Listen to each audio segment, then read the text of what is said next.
뭐냐면요, 로마서 12장 처음부터 말씀을 드렸지만 우리가 믿음으로 의롭게 되어지는 은혜를 받은 우리들이 이제 어떻게 살아야 할 것인가에 대한 말씀이 12장부터 쭉 도전된다라고 전부터 말씀을 드렸습니다.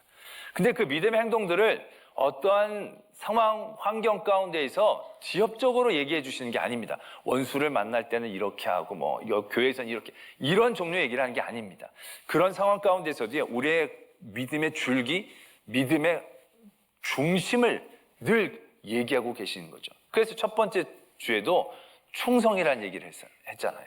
뭐 하지도 더 하지도 이게 아니라 충성하는 마음이 중요한 거고, 지난주에도 원수를 사랑해라 이게 아니라 우리가 악에게 지지 말고 선으로 악을 이겨라. 악한 대상을 이기는 그런 길이 아니라 그들뿐만이 아니라 내 안에 생겨나는 악을 이기는 그러한 마음의 구조, 마음의 힘, 그런 얘기들을 우리가 나눴습니다. 오늘 걸 뛰어넘으면요, 그 다음에는 어떤 말씀이 있느냐면 사랑이 율법의 완성이다라는 말씀을 주십니다. 그리고 때가 가까워 있으니까 때를 잘 맞이하고 그 다음에 형제들을 잘 사랑하고 품고 하나가 되어지는, 어떻게 보면 굉장히 믿음의 중요한 중심들, 그런 중심의 마음들을 계속적으로 우리에게 말씀해 주시는 흐름을 갖고 있습니다. 그런데 그런 흐름 가운데 굉장히 상황적이고 지엽적인 얘기가 오늘 안에 담겨져 있다는 거죠.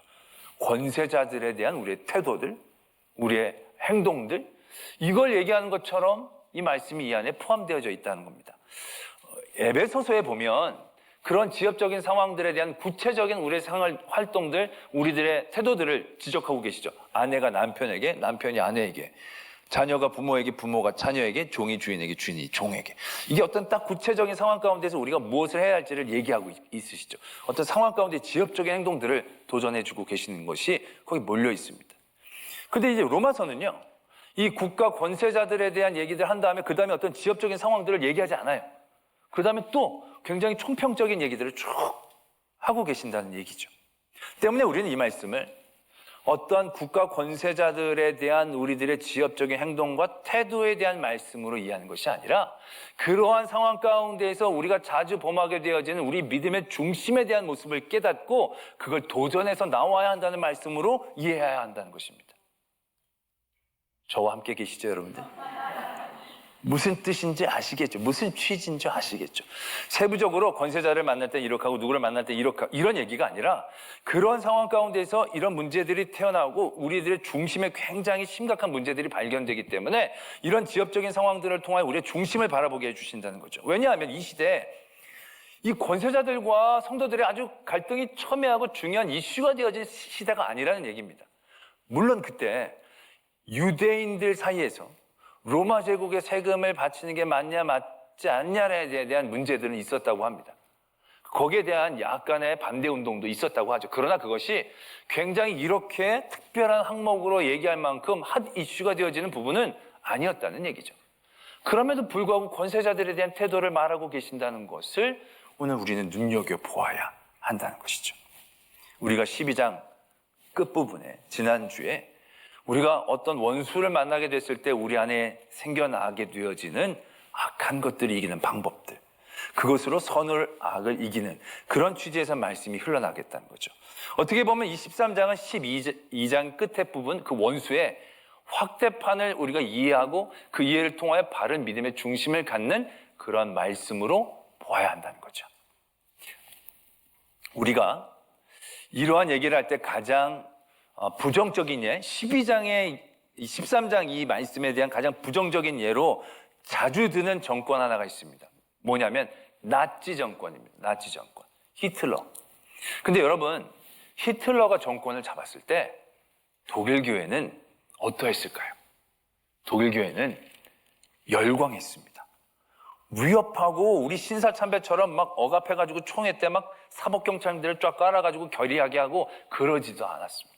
초기에는 교회들이 열광해서 목사님들이 대부분 이 말씀을 가지고 설교하면서 히틀러는 우리 독일 민족에 보내주신 구원자이다. 그리고 하나님을 찬양했다라는 얘기예요. 어떻게 그럴 수 있었을까? 근데 충분히 이해가 됩니다. 왜냐하면 독일 제국이 비스마르크 시대 때 유럽의 강대국, 신흥 강대국으로 떠오릅니다. 신흥 강대국으로 떠오르면서 여러 열강들하고 부딪히자 1차 대전이 벌어지게 되죠. 근데 예상과 달리 1차 대전에 독일은 완전히 패망하게 됩니다. 독일은 약 200만 명의 전사자들을 만들게 됩니다. 여러분, 생산 인구 남자들이 200만 명이, 민간인 말고 군인이 200만 명이 2, 3년 사이에 죽어버려요. 나라가 그게 어떻게 되겠습니까? 근데 그것이 끝이 아니었습니다.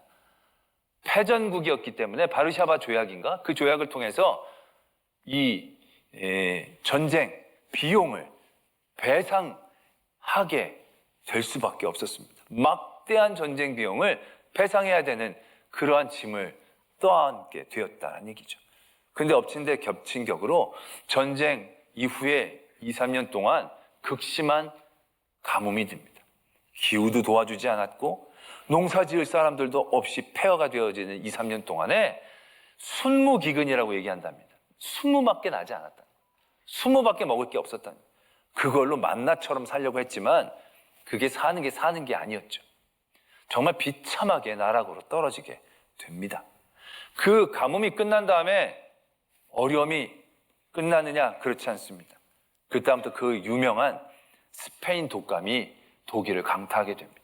독일뿐만이 아니라 전 유럽을 강타하게 되죠. 어느 나라도 여유가 별로 없습니다. 지금 우리가 이만큼 전쟁 후도 아니고 가뭄 후도 아니고 그냥 멀쩡하게 잘 살고 있을 때 전염병이 이렇게 돌아도 우리가 지금 정신을 못 차리고 있는데, 전쟁 패전 후에, 가뭄 후에 많은 전쟁 비용을 갚아야 되는 그런 가운데에서 스페인 독감까지 휩쓸고 있었다는 겁니다. 얼마나 그 삶이 힘들어졌겠습니까? 그런데 그게 끝이 아니었습니다. 그 다음에 세계적으로 유명한 미국발 경제대 공황이 유럽을 강타합니다. 정신을 못 차리게 됩니다. 그게 독일의 현주소였습니다. 여러분, 1900년대 독일의 영상을 한번 본 적이 있습니다. 근데 그게 1900년대라고 볼 수가 없어요. 길거리를 찍은데 길거리에 전차가 다니고요. 물론 마차도 다니고 자동차도 다닙니다. 근데 사람들이 입고 다니는 게요, 다 모델이에요. 모자 멋진 거 쓰고요, 양복 자켓 다 입고 수트 딱 입고 애들도 다 자켓 입고 모자 쓰고요. 얼마나 사람들이 고급스러워 보이는지 모릅니다. 그렇게 잘 살았던 민족이었다는 거예요. 그런데 전쟁 후에 1, 2년도 아니고 거의 20년 동안 나락으로 떨어진 거예요. 패전국의 가뭄에 경제 공황에 스페인 기근의 그 가운데에 그 유명한 바이마르 공화국 하이퍼 인플레이션이라는 현상이 생긴다는 겁니다. 그때 나라가 바이마르 공화국이었는데 사진을 보면 전차를 타는데요, 입장권이 조그만 손가방입니다. 왜냐하면 돈을 이만큼 내야 전차를 탈 수 있는 거예요. 그러니까 전후에 우리도 보면 지금 인플레이션 걱정을 하잖아요. 왜냐하면 경제를 어떻게 돌려야 하기 때문에 자꾸 돈을 찍어내고 그러다 보면 돈이 막 넘쳐나게 되니까 뭐 하나 살려면 다들 진짜 뭐 수레를 끌고 가야, 돈을 지폐를 수레를 끌고 가야 살 수 있는, 베네수엘라보다도 더 심한 상황이 그때 독일에게 이루어졌다는 거죠. 정말 말도 못한 삶의 자리에 그들이 처하게 된 겁니다. 근데 그때 히틀러가 나타난 거예요. 그리고 히틀러가 계획 경제를 합니다. 그리고 나라의 조직을 굉장히 타이트하게 짜고 모든 승전국에게 우리 안 갚는다 선포를 해버리는 거예요. 짓눌리고 힘들어 배고파하는 그런 독일 민족에게 얼마나 담비 같은 존재입니까? 그리고 살만해지기 시작한 거예요. 먹을만해진 거예요. 이제 600만 명의 실업자가 그 정권 가운데에서 구제가 되는 거예요.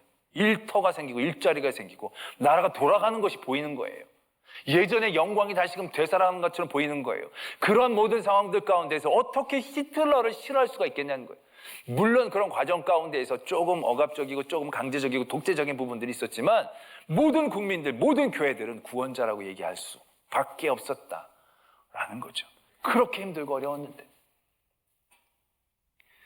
그러나 여러분, 그 히틀러의 정권이 과연 선하다고 얘기할 수 있었을까요? 그런데 그때 많은 교회들은 왜 그걸 잘 보지 못했을까요? 정치적인 모든 상황들 가운데에서 우리는 쉽게 선과 악을 구별해 냅니다. 그게 정말 그 선과 악인지도 모르는 상황 가운데서 우리는 선과 악으로 그 사람을 규정하기 쉬워집니다. 왜? 거기에는 우리의 욕망과 분노가 서려져 있기 때문에.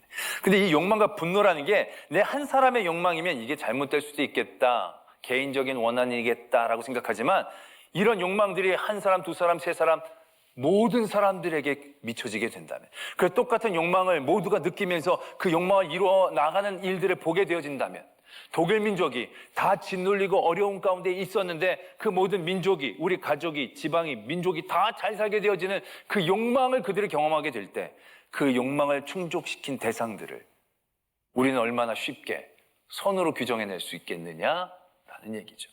반대로 마찬가지입니다.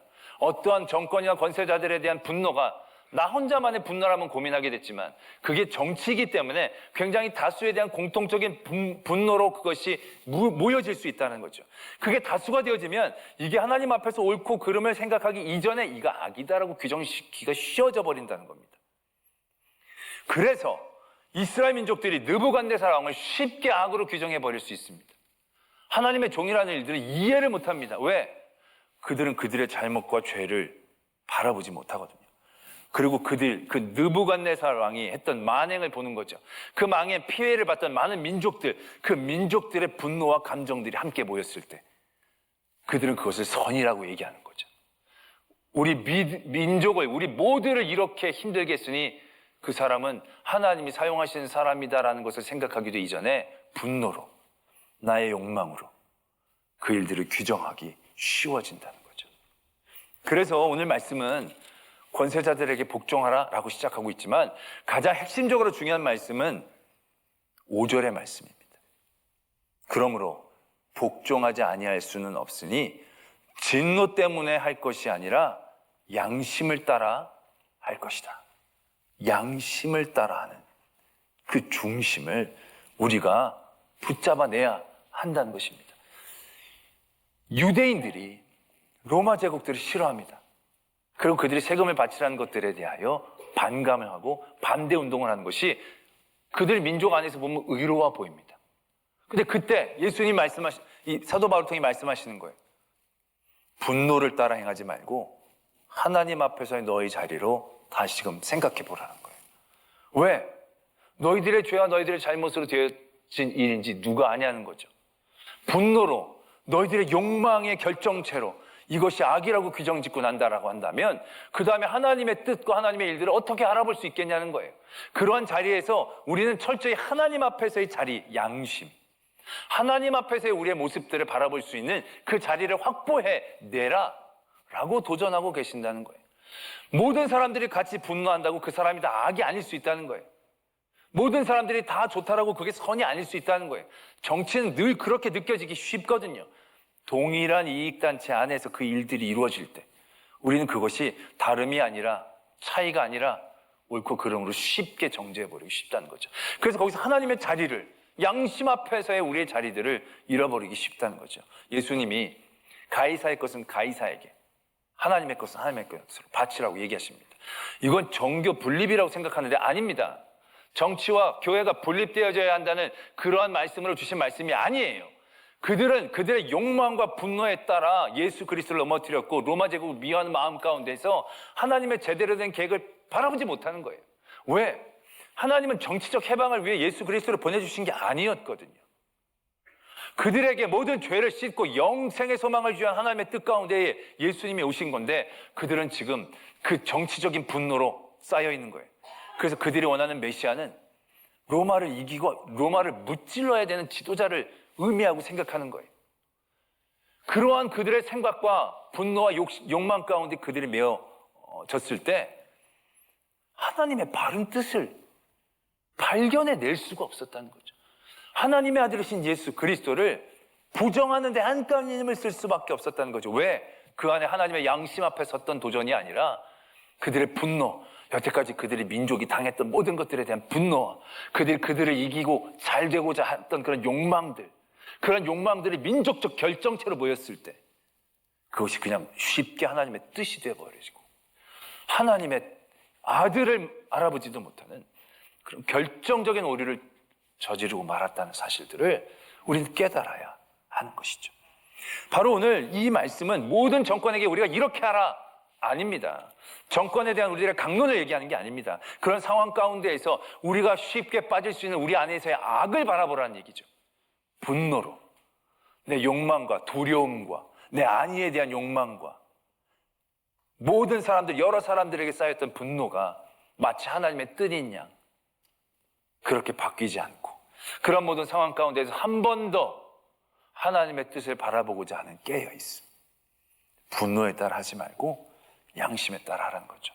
세금도 바치라는 겁니다. 왜? 사람들이 로마에게 세금 바치지 말자 하지만 그 안에는 로마에 대한 분노뿐만이 아니라 돈을 아끼고 싶어하는 그 안에 욕망이 있으니까 그런 것들을 내가 내려놓아야 그 다음에 그런 모든 것들에 매이지 않아야 하나님이 이 시대 이 자리에서 우리에게 주신 나에게 주신 그 뜻을 분별해낼 수 있으니까. 로마서의 말씀의 가장 핵심적인 그 태도의 중심이 뭐라고 말씀을 드렸습니까?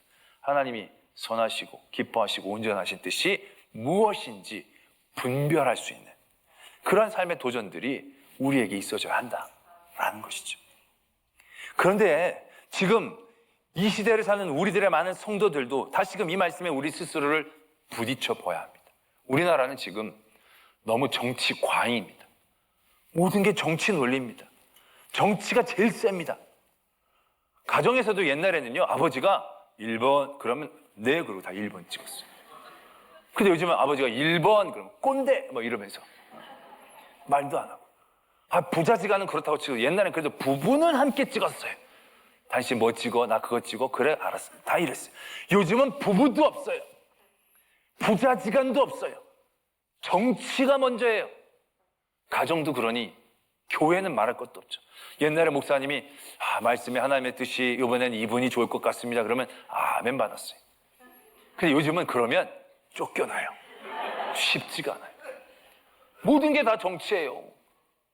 다 정치로 생각하는 거예요. 여러분은 그걸 어떻게 생각하십니까? 어떤 목사님이 저한테 하소연을 너무 한탄을 하시는 거예요. 그때 무슨 사건인지 모르겠지만 뭐 때문에 목사님이 너무너무 참다 속이 상하고 그래서 정권에 대한 약간 비판하는 설교를 했다고 합니다. 근데 그때 갑자기 중간에 앉아있던 안수 집사나가 벌떡 일어나더니 설교 중간에 나가버리는 거예요. 그냥 나가는 게 아니라 사춘기 소년 반항하듯이 나가다는 거예요. 근데 그 안수 집사님이 젊었을 때부터 자기가 양육해서 안수 집사를 세웠던 사람이래요. 더군다나 자기 아랫집이라고 그러시더라고요. 그러면서 얘기를 하시는 거예요. 아니, 아무리 자기가 정치를 지지하는 데가 있어도 그렇지. 내가 어려서부터 그렇게 양육하고 사랑하고 키워졌는데 자기가 마음에 듣지 않아도 목사님이 하나님 목사님을 통하여 여태까지 말씀하셨으니까 내가 무슨 들을 말이 있을 수도 있겠다. 한번 들어주면 안 되겠냐는 거예요. 그게 안 되면, 그게 너무 힘들면, 그러면 차라리 저건 아닌데 라고 하더라도 인간적인 정이 있잖아요. 앞으로 그렇게 뛰쳐나가면 동네에서 만날 때 얼마나 그게 불편하겠어요. 조용히 기도 시간에 나가든지 아니면 조용히 사라지든지 하면 모르겠는데 이건 대놓고 어떻게 인간적으로 그럴 수 있겠냐는 거예요. 정치가 뭔데? 아니 지금 정부에서 욕을 먹는 친구도 아니고 친척도 아니고 뭐 지금 정부랑 뭐 연결되고 하나도 없는데 나는 몇십 년 동안 친했고 몇십 년 동안 사랑했는데 아니 내가 약간 정부 그때 진짜 하나님의 말씀 가운데 내가 참다 한마디 했는데 어떻게 대놓고 몇십 년 동안에 있는 그 믿음의 지간들을 끊고 나가버릴 수가 있냐는 거예요. 정치가 뭔데? 막 이러면서 나한테 하소연하는. 정말 그렇습니다. 요즘은 이상하게 옛날에는 목사님이 얘기하시면 아멘 받아들였어요. 근데 요즘은 자기가 좋아하는 정치인이 얘기하면 무조건 아멘이에요. 그게 사실관계에 필요 없어요. 그 정치인이 말하면 아멘으로 받아요. 근데 목사가 뭐라고 얘기하면 다 살펴봐요. 이게 맞는지 틀린 말씀인지 점검을 해요. 그 목사가 콩으로 메주를 샌다 해도 점검해봐요. 그 콩이 맞는 콩인지 메주가 제대로 된 메주인지. 근데 정치인이 팥으로 메주를 쏜다 그러면 아멘 역사가 일어났습니다. 받아들인다는 거예요. 지금 사는 시대가 그렇다는 거예요. 이게 정치가 아니라 종교가 되어버리고 있었다. 그게 왜 그렇습니까? 정말로 정치는 바르게 잘 다스리는 거예요. 그렇다면 사람이 모든 게 다 완벽할 수 없잖아요. 좋은 것과 나쁜 것들을 잘 분별하면서 예전에는 우리나라가 그래서 왔다리 갔다리 했습니다. 파랗다가 빨갰다가 빨갰다가 파랬다가 그랬습니다. 근데 요즘은 콘크리트 지지층이라고 얘기해요. 뭐라고 얘기해도 흔들리지 않아요. 그럼 이건 정치가 아닙니다. 이건 바른 게 아닙니다. 이건 자기의 욕망입니다. 자기의 분노입니다. 자기의 욕망과 분노의 교집합이 뭉쳐서 응집되어진 겁니다. 이 자리에서 우리가 어떻게 하나님 앞에서 양심의 자리들을 만들어낼 수 있겠습니까? 모든 게 나의 욕망, 나의 이해에 대한 그 안에서부터 시작됐는데 어떻게 하나님이 선하시고 기뻐하시고 온전하신 뜻이 무엇인지를 분별해낼 수 있는 자리, 양심의 자리를 우리가 어떻게 지켜낼 수 있겠습니까? 그것이 이 권세자들과의 관계 가운데서 우리에게 제일 잘 보일 수 있는 큰 위험한 점임을 오늘 말씀은 우리들에게 도전하고 계신다는 거죠. 유대인들에게 로마 제국은 절대로 좋은 나라일 수 없습니다. 왜? 그 제국에 대한 분노와 자신들에 대한 욕망들이 응어리져 있거든요. 그러나 하나님은 그 제국도 사용하시거든요. 그 제국을 통해 하나님의 말씀이 퍼져가게 하시는 역사가 있거든요. 그걸 바라보아야 하는데 우린 그 자리까지 나가지를 않으려고 한다라는 얘기죠. 오늘 우리에게 주시는 이 말씀을 통해 우리는 우리들의 믿음의 중심이 하나님의 선하시고 기뻐하시고 온전한 뜻이 분별하기 어려운 그러한 나의 욕망과 분노의 자리로 나가지 않도록 깨어 있어야 한다는 것입니다. 나의 원수를 대할 때도 우리는 그러한 악한 자리로 쉽게 빠져갈 수 있습니다. 그때 우리에게 하나님은 말씀하시죠. 원수를 위해 기도하고 먹이고 입히면서 우리의 마음을 지켜 하나님의 뜻을 분별하라고. 그것이 확대되어졌을 때 우리는 더 쉽게 무너지고 더 쉽게 악과 선으로 구분해지는 우리의 오류들을 경계해야 하는 것이죠. 그 모든 것들을 뛰어넘어 하나님의 뜻을 바라봐야 합니다. 하나님의 원하심. 그리고 나서 그 자리에 가서 이것이 악이라고 한다면 우리는 목숨을 걸어야 합니다. 세상의 모든 권세를 갖고 있다 할지라도. 그러나 그 자리까지 나가지도 않으면서 나의 욕망과 분노에 매여서는 안 됩니다. 그 일들을 뛰어넘어 하나님의 바른 뜻들을 이해하고 깨닫고 펼칠 수 있는 지혜로운 성도가 되어지기를 소망합니다. 우리 말씀을 생각하며 함께 기도하기를 원합니다. 여러분들 안에 지금 정권에 대한 어떠한 생각들이 분명할 것입니다. 그 속마음을 다시 한번 바라보시기 바랍니다. 나의 욕망과 분노가 여러 사람들과 함께 모여 의가 된 것은 아닌지, 그 안에 하나님 앞에서 양심을 지켜낼 수 있는 우리가 되게 하여 주시고, 그래서 이제 한 정권이 마무리를 합니다. 대통령 잘한 것 많습니다. 하나님께서 위로하시고 지켜주시고 또 새롭게 세워지는 대통령들을 모두가 다 잘 세울 수 있는, 그래서 그를 통한 하나님의 선하신 뜻들을 또 경험할 수 있는 우리들, 내가 모든 욕망과 분노에 사로잡히지 않고 하나님의 바른 뜻 가운데 정말 믿음의 길을 잘 갈 수 있도록 우리 위에서 함께 기도하겠습니다.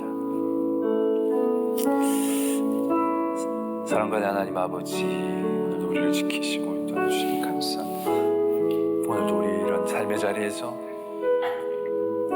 여러 분노와 욕망에 사로잡히지 않게 하시고 하나님 앞에 선한 양심 앞에 우리의 자리를 지켜내게 하여 주시오. 깨닫게 하여 주시옵소서. 새로운 정부가 시작이 됩니다. 그동안 수고했던 대통령 위로하시고 앞으로 세워질 대통령을 하나님께 더욱더 세워주셔서 하나님 이 땅이 하나님의 선하시고 기뻐하시고 온전한 뜻 앞에 서는 그러한 교회가, 나라가 되게 하여 주시옵소서. 하나님 아버지, 우리의 욕망과 우리의 분노로 하나님의 말씀을 사용했던 우리 어리석음들을 깨닫게 하시고 그 말씀 앞에 우리가 부딪히도록, 그래서 그 말씀 앞에 신앙적 양심을 깨달을 수 있도록 우리의 옳음을 관찰하는 것이 아니라 하나님의 옳으심을 알아갈 수 있는 저희들 되게 하여 주시옵소서. 하나님, 이제 수고했던 대통령을 위로하시고 또 하나님께서 품으시고 또 새롭게 세워질 대통령을 사용하여 주시고 또 그 모든 대통령과 함께 협력하게 하여 주실 때에 이 땅 가운데에 하나님께서 펼치신 선하시고 기뻐하시고 온전하신 뜻을 알아갈 수 있는 그러한 나라, 또 그러한 나라에 사는 우리 하나님의 성도들 되게 하여 주시옵소서. 믿사오며 예수 그리스도의 이름으로 기도드립니다. 아멘.